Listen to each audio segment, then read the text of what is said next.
Hello there, welcome to my review of the Rockford Files Season 4, Episode 10, Hotel of Fear, written by Juanita Bartlett and directed by Russ Mabry. The episode begins with Angel collecting his mail at his apartment before witnessing a woman being shot dead. Fleeing the scene, he manages to leave his mail behind, giving the assassin his name, but immediately gets to Jim's, so it's not all bad news. Angel, in typical chicken-hearted form, wants to make a run for it rather than go to the cops, and is there to borrow money from Jim. But the cops have already tracked him down. Come right in. There's the man. Reluctant to squeal until he absolutely has to, the cops have already picked up the killer, Del Kane. But Angel is still reluctant to pick him out of a lineup. Do you recognize anyone? Well, he dropped about 15 to 20 pounds, but that's Marco. That Stein used to be a narc. What's he in robbery homicide now? There's Whitback. All cops but the guy in blue. Thinking he's better off on his own. But finds out that Kane is not just a murderer, he's a professional hitman, and is unlikely to let Angel just walk away from it all. Chapman and DA John Pleasance, played by a returning Gerald McRaney, manage to convince Angel to testify, but putting him in witness protection may be something they end up regretting, as by the time Jim tracks him down, he's already getting on everyone's nerves. This is a great setup for an episode, and would most likely have made for a great action comedy film. In fact, the premise is not too dissimilar to a few I can think of. One thing the writer Bartlett excels at is crafting episodes that could work equally as well as standalone movies, but that are elevated as episodes thanks to our relationships to the characters. Naturally, Angel exploits every part of the situation to get a luxury room with 24-hour protection and 24-hour room service. Hey, Doug! Let's put a hustle on them eggs, huh, Daddy? Showing himself to be an awful human being with even a little bit of power or authority. Angel really is at his best, or worst here, depending on your perspective, and ropes Jim in to make sure that Kane doesn't get off the charge. Jimmy, I want you to say that I got a solid case. Oh, and he's also writing a book about his exploits. I wrote a book about the whole thing. If you thought the title of this episode was a little melodramatic, it's because Angel came up with it. See, the temp title is Hotel of Fear. I got a better title too, Witness for the Prosecution. And he's not above trickery to market it. You can't use that. That's what I told him. So some people get confused at the book stand. Some people buy my book instead of his. What's that gonna hurt? But with Angel spellbound by the luxury he's fallen into, he's completely forgotten about his natural cockroach-like level of self-preservation. And, getting a little too close to the window, someone takes a shot at him.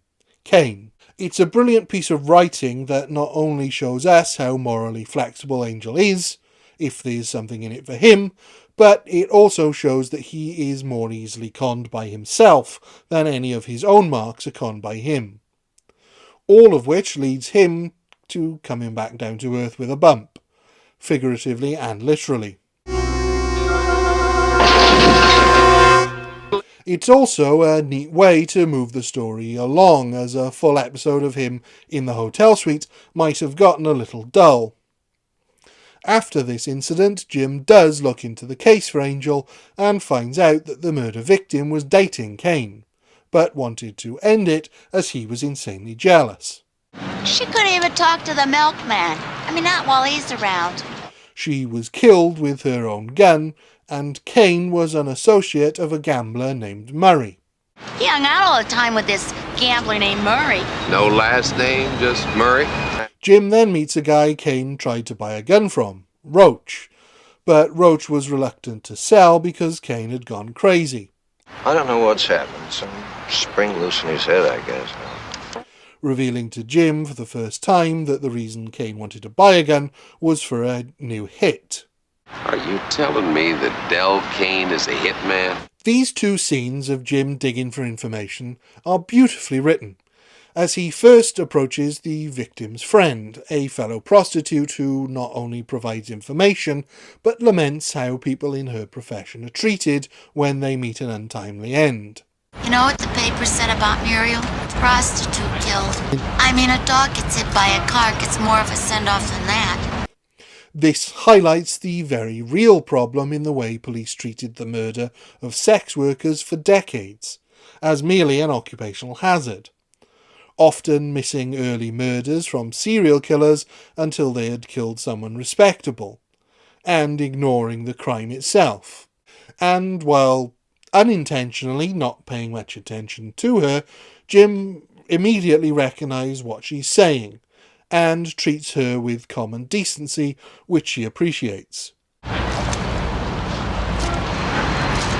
Nice color on you. Thank you. His second informant is an illegal gun supplier who is also humanised in a very simple way through the writing. Don't get too close to them. They're filthy. They must have a million different kind of bugs on them. What they make out. And it's really charming to see so much effort put into characterising these throwaway characters, and to see it done in such a simple but effective way.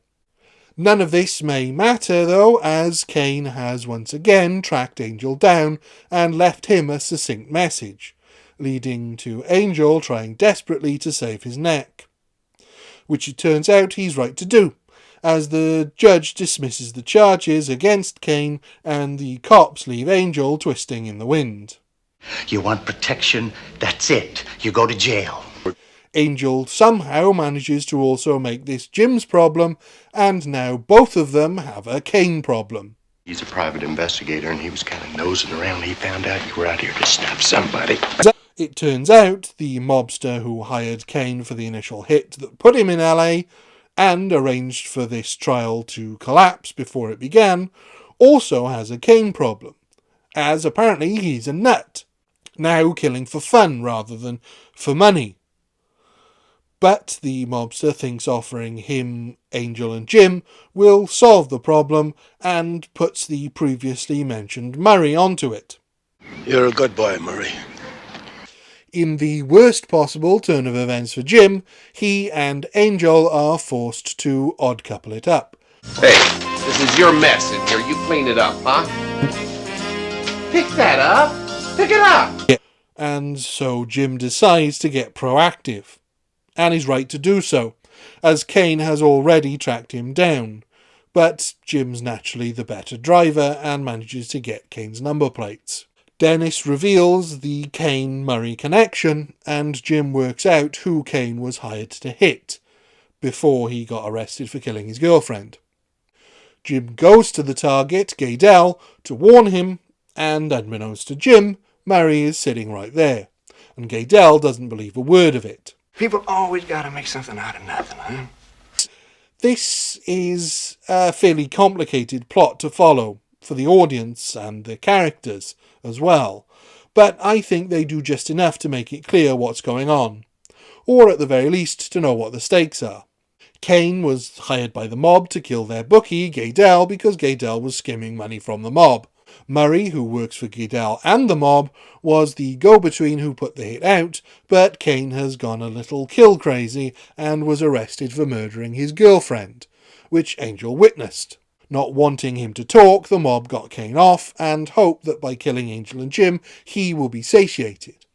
Ultimately, all that really matters in all of that, though, is that Angel and Jim are still in danger from Kane, especially as Gaydell doesn't believe that his right-hand man would possibly double-cross him. As I said at the start, Bartlett is able to craft these complex storylines that would easily suit a movie.